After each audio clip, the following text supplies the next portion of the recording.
भारत का हिमालय राज्य उत्तराखंड, जिसे सदियों से देवभूमि के नाम से जाना जाता है, इसका इतिहास केवल रहस्यमयी पौराणिक कथाएं और तीर्थ यात्रियों तक सीमित नहीं है। यहाँ के प्राचीन मंदिरों की दीवारों, दरवाजों और खंभों पर उकेरी गई लकड़ियों की बारीक नक्काशी अपने अंदर कई कहानियां समेटे हुए हैं। इन नक्काशियों में केवल कला ही नहीं बल्कि विज्ञान, आस्था और हिमालयी जीवन की गहरी समझ छिपी हुई है। यहाँ के मंदिरों में लकड़ियों की नक्काशी का इतिहास दरअसल उन राजाओं, कारीगरों और सभ्यताओं की एक रहस्यमय यात्रा है जिनके छाप आज भी इन पहाड़ों के मंदिरों में जीवित है। आज के इस वीडियो में जानेंगे कि आखिर क्यों हिमालय की इन दुर्गम पहाड़ों में पत्थरों के साथ लकड़ियों का इतना अद्भुत संगम देखने को मिलता है। कैसे सदियों पहले बिना आधुनिक तकनीक के कारीगरों ने ऐसी वास्तुकला रची जो न केवल सुंदर है बल्कि भूकंप, बर्फबारी और कठोर मौसम के बीच आज भी मजबूती से खड़ी है।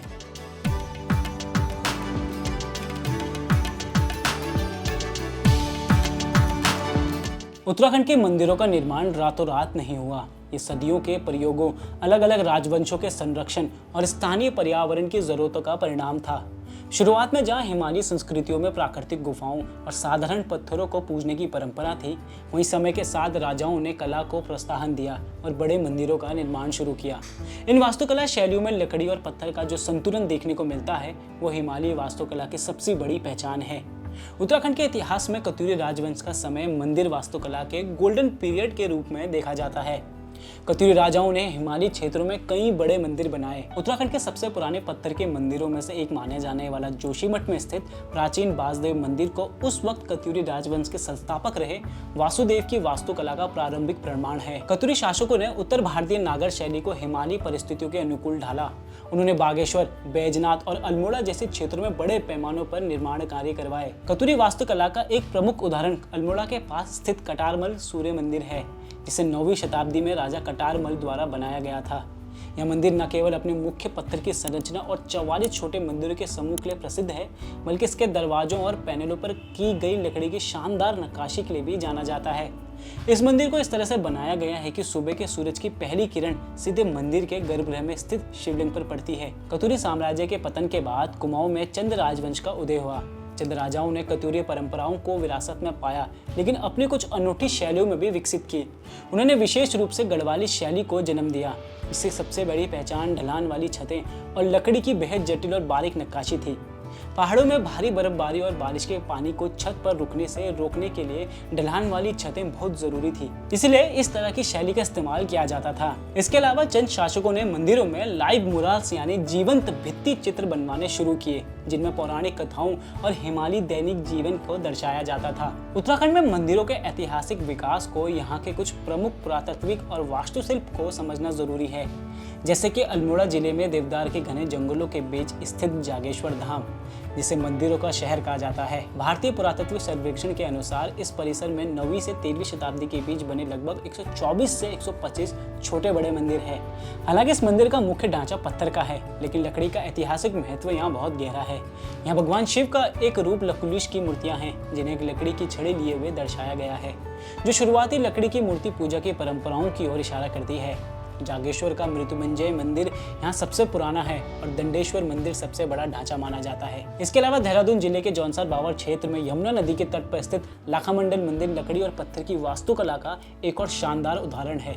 स्थानीय मान्यता के अनुसार यह स्थान महाभारत काल के लक्षागृह से जुड़ा है, जहां कौरवों ने पांडवों को लकड़ी और लाख के महल में आग लगाकर मारने की साजिश रची थी। भारतीय पुरातत्व सर्वेक्षण को यहाँ 5वीं से 8वीं शताब्दी के अवशेष मिले हैं।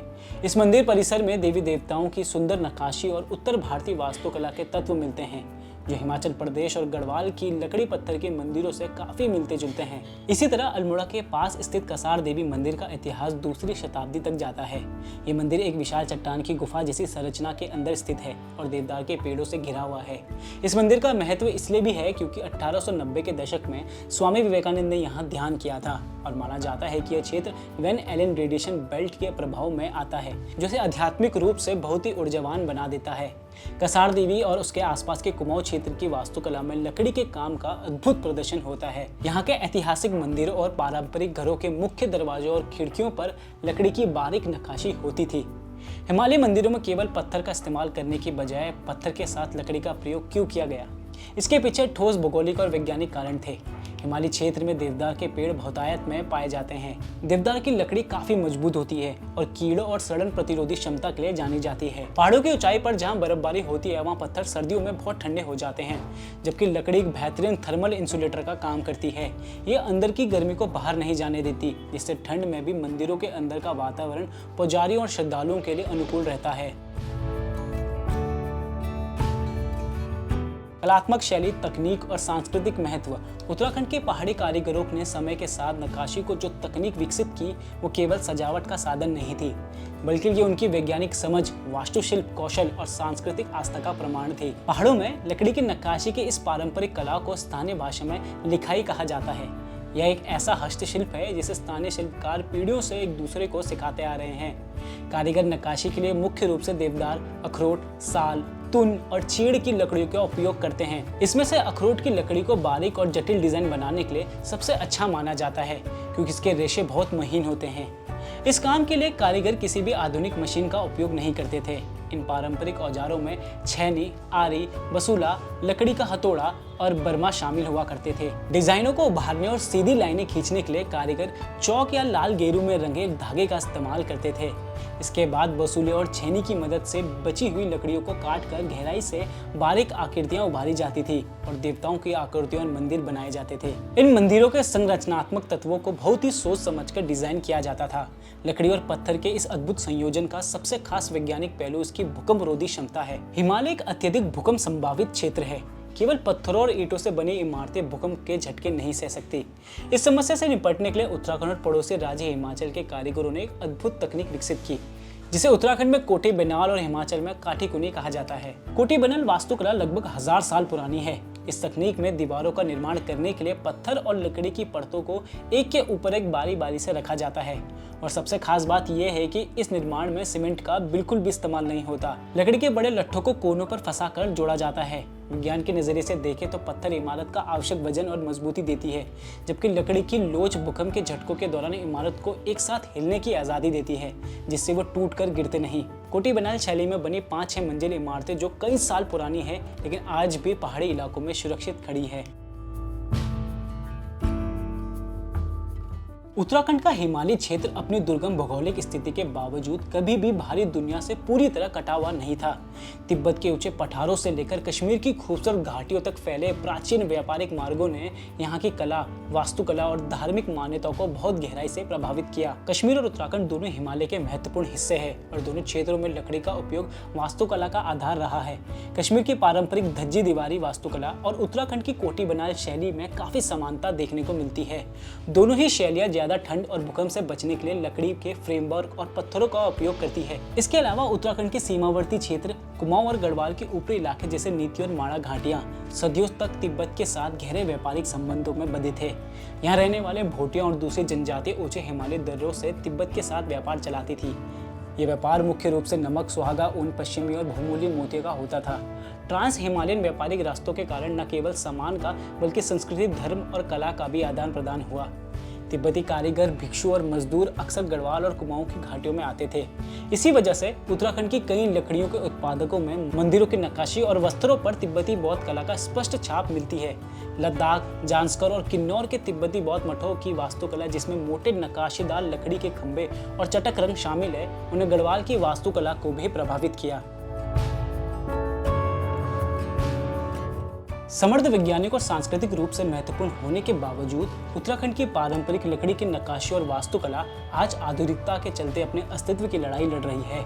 इस प्राचीन कला के लुप्त होने के पीछे कई सामाजिक, आर्थिक और तकनीकी कारण रहे हैं। आधुनिक समय में लकड़ी की नक्काशी की परंपरा के पतन का सबसे बड़ा कारण पारंपरिक वास्तुकला का सीमेंट और कंक्रीट में बदलना है। आज पहाड़ों में लोग पारंपरिक बाकली की बजाय कंक्रीट और ईंट के पक्के घर बनाना पसंद करते हैं। सीमेंट के घर जल्दी बन जाते हैं और इन्हें आधुनिकता का प्रतीक माना जाता है। इसके अलावा लकड़ी काटने वाली मशीनों के आने से मशीनों द्वारा तैयार किए जाने वाले सादी लकड़ियों के दरवाजे और खिड़कियों बाजार में सस्ते दामों पर मिलने लगे हैं। हाथ से महीन लिखाई का काम करने में महीनों लगते हैं और मशीन से बनी सस्ती चीजों के सामने पारंपरिक कारीगर टिक नहीं पा रहे हैं। शिल्पकार समुदायों का पलायन और बुढ़ापा भी एक गंभीर समस्या है। पहाड़ के युवा इस अत्यधिक मेहनत भरे काम और कम आय वाले काम को छोड़कर रोजगार के लिए शहरों की ओर पलायन कर रहे हैं। कुमाऊं के दियारी गांव के एक वयोवृद्ध शिल्पकार गंगाराम जी का उदाहरण इस स्थिति को स्पष्ट करता है। उनका कहना है कि जवानी में वे भारी नक्काशीदार खिड़कियों को अकेले उठा लेते थे और दिन भर काम करते थे, लेकिन अब उनकी आंखों की रोशनी और उंगलियों की ताकत कम हो गई है। युवा पीढ़ी इस कला को नहीं सीखना चाहती, जिससे ये अनूठा ज्ञान पुराने उस्तादों के साथ दम तोड़ता जा रहा है। इसके अलावा 1962 के बाद भारत चीन युद्ध के बाद तिब्बत के साथ प्राचीन व्यापारिक मार्ग पूरी तरह बंद हो गए, जिससे सांस्कृतिक आदान प्रदान और उन लकड़ियों की मिश्रित व्यापार को गहरा धक्का लगा और कारीगरों की आजीविका प्रभावित हुई। हालांकि इस गिरती हुई विरासत को बचाने के लिए कई राष्ट्रीय संस्थाएं और स्थानीय संगठन अब आगे आ रहे हैं। आर्कियोलॉजी सर्वे ऑफ इंडिया ने उत्तराखंड के 42 से अधिक केंद्रीय संरक्षित स्मारकों के संरक्षण की जिम्मेदारी ली है। इनमें अल्मोड़ा का जागेश्वर धाम, कटारमल सूर्य मंदिर और देहरादून का लाखा मंदिर मंदिर प्रमुख रूप से शामिल है। एसआई ने ऐतिहासिक मंदिरों में पत्थरों के जोड़ों की मरम्मत, खराब हो चुकी लकड़ियों की बीमों को बदलने, मूर्तियों की सुरक्षा के लिए बाड़ लगाने की पुरानी संरचनाओं को वैज्ञानिक तरीके से संरक्षित करने का महत्वपूर्ण काम किया है। इसके साथ ही इंदिरा गांधी राष्ट्रीय कला केंद्र ने हिमालय विरासत के संरक्षण के लिए कई महत्वपूर्ण परियोजना शुरू की है। उनकी हिमालयन हेरिटेज परियोजना के तहत कुमाऊं और गढ़वाल की वास्तुकला का बारीकी से डॉक्यूमेंटेशन किया जा रहा है। संस्था ने उत्तराखंड के शिल्पकारों को समर्थन देने के लिए लिखाई कला पर विशेष शोध, फेलोशिप और वित्तीय चित्र तैयार किए गए हैं। मॉडर्न रिवाइवल की दिशा में सबसे चमकदार उदाहरण उत्तराखंड के लोक उत्सवों में दिखने को मिलता है। उत्तराखंड की लकड़ी की कला केवल मंदिरों की दीवारों तक सीमित नहीं है, यह यहाँ के अनुष्ठानों में भी जीवित है। चमोली जिले में सलूर डुंगरा गांव में मनाया जाने वाला रम्माण उत्सव इसका प्रमाण है। 2009 में यूनेस्को ने रम्माण उत्सव को मानवता की अमूर्त सांस्कृतिक विरासत घोषित किया था। इस उत्सव में स्थानीय पेड़ों की लकड़ियों से बने नक्काशीदार मुकुटों का इस्तेमाल होता है, जो रम्माण के पात्रों और स्थानीय देवताओं को दर्शाते हैं। इन मुकुटों को बनाना एक पवित्र अनुष्ठान माना जाता है, जहाँ कारीगर लकड़ियों को काट देने के बाद उनकी विधिवत पूजा करते हैं। प्रोजेक्ट फ्यूल जैसी संस्थाएं और राज्य सरकार धर्मलाल जी जैसे मुखटा बनाने वाले कारीगरों को वित्तीय सहायता और सम्मान देकर इस कला को जीवित रखे हुए हैं। इसके अलावा पारंपरिक घरों को हेरिटेज होमस्टे में बदलकर इको टूरिज्म को बढ़ावा दिया जा रहा है, जिससे लकड़ी की नक्काशी को व्यावसायिक रूप से फिर से एक नई पहचान मिल सके। उत्तराखंड की पहाड़ी मंदिरों में लकड़ी की नक्काशी का इतिहास केवल इमारतों और खंभों का इतिहास नहीं है। ये मनुष्य और हिमालय के बीच के उस गहरे रिश्ते की कहानी है, जहां प्रकृति की प्रचंड चुनौतियों को कला और विज्ञान के जरिए जीवन के अवसरों में बदल दिया गया। कोटी बनाल की भूकंपरोधी दीवारें, कटारमल के नक्काशीदार दरवाजे और रम्माण के पवित्र मुखौटे हमें याद दिलाते हैं कि हमारी जड़ें कितनी गहरी और तकनीकी रूप से उन्नत थी। आधुनिक विकास की दौड़ में भले ही ये परंपराएं धुंधली पड़ रही है, लेकिन यदि स्थानीय समुदायों, संरक्षण संस्थाओं और पर्यटन को सही दिशा में जोड़ा जाए तो देवभूमि की नक्काशीदार वास्तुकलाएं आने वाली पीढ़ियों के लिए अपनी अमर कहानियां सुनाती रहेंगी।